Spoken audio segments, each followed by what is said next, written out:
Hey, what's up everybody? This is D back again with MKD58 Media and another movie review for you guys. And this movie review is going to be for the 1985 horror comedy Re-Animator, also sometimes going by the name of H.P. Lovecraft's Re-Animator, because this movie is based on a H.P. Lovecraft, I think, kind of series of stories called Herbert West's Re-Animator. So, which I didn't even learn about that till after I had already seen this movie, but I thought it was an interesting bit of info, seeing as how some of the last few movies, maybe 4 or so videos ago, I was kind of going a little bit into the H.P. Lovecraft style of things, so I thought this was kind of interesting to stumble upon something that's H.P. Lovecraft related. But anyway, so Re-Animator, this is a movie, watched it recently, and never, prior to the last few days,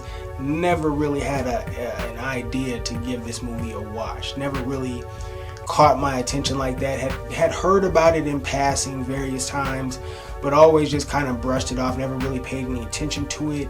The little bit that I would see about it or hear about it kind of left me with the impression that I probably wouldn't be too interested in it, so just never really thought about it, but was always aware that it existed. But at one point recently, it got back on my radar, and I put it on my list of things to probably check out when the opportunity came. So got that opportunity and finally decided to give this movie a watch. So Re-Animator, a real quick gist of the plot: Herbert West and this guy named Dan, and really in the beginning of the movie, for somebody who had no knowledge of the past lore of this film, you could almost think that Dan was the main character in this movie, but the movie is really kind of marketed and thought about as Herbert West being the main character, and I think, or he's kind of the original main character, because he's the original character from H.P. Lovecraft's original series.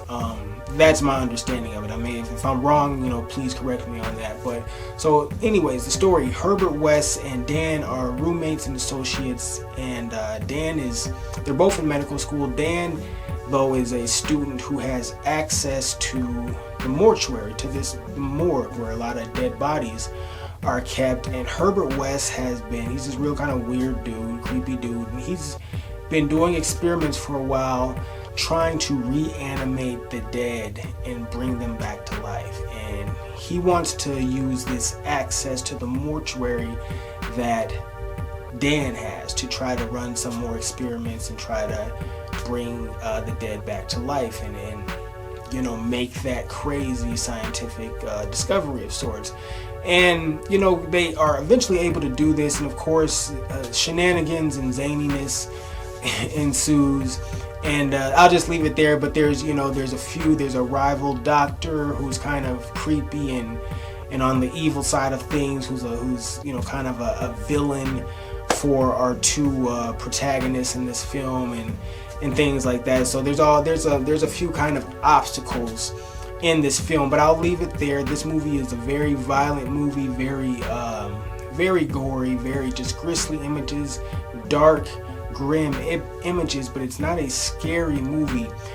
This is lots of, at least, attempts at comedy and some comedy success as well, but this movie is clearly meant to be a comedy, even though it has all of the blood and gore that it does have.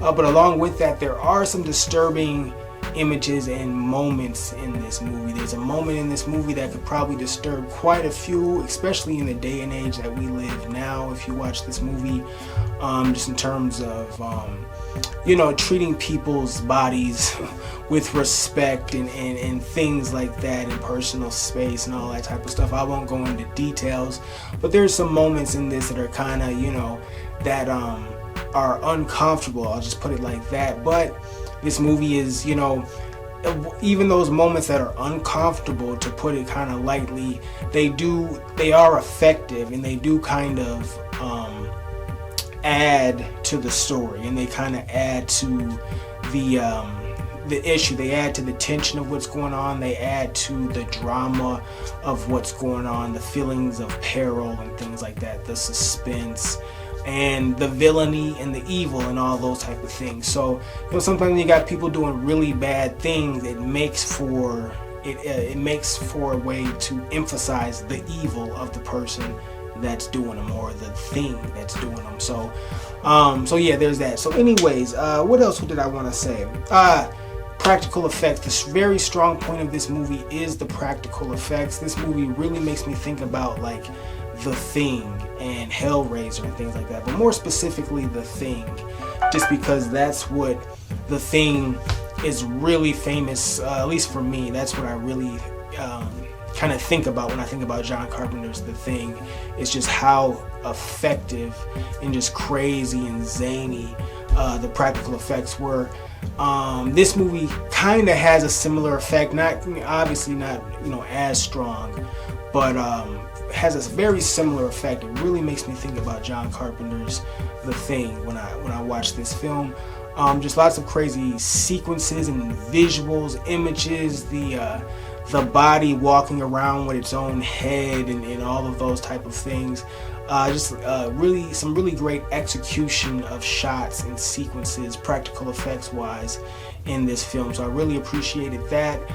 This movie definitely earns its R rating. It's a hard R. It steps confidently into its R rating.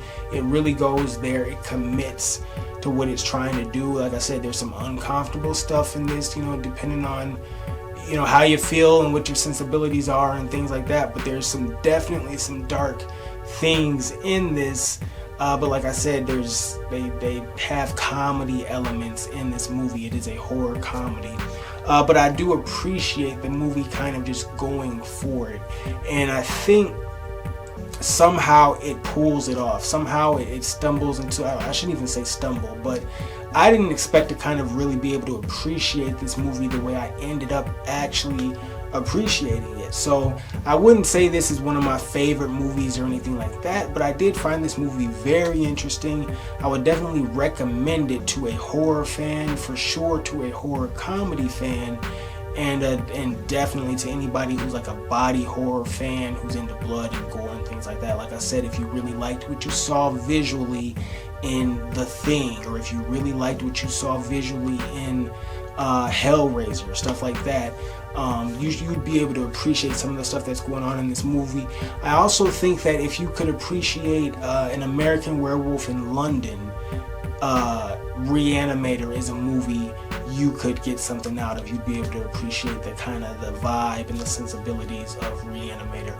Alright, so I think I'm going to leave it right there. This movie, I didn't really go into details about negatives of this movie.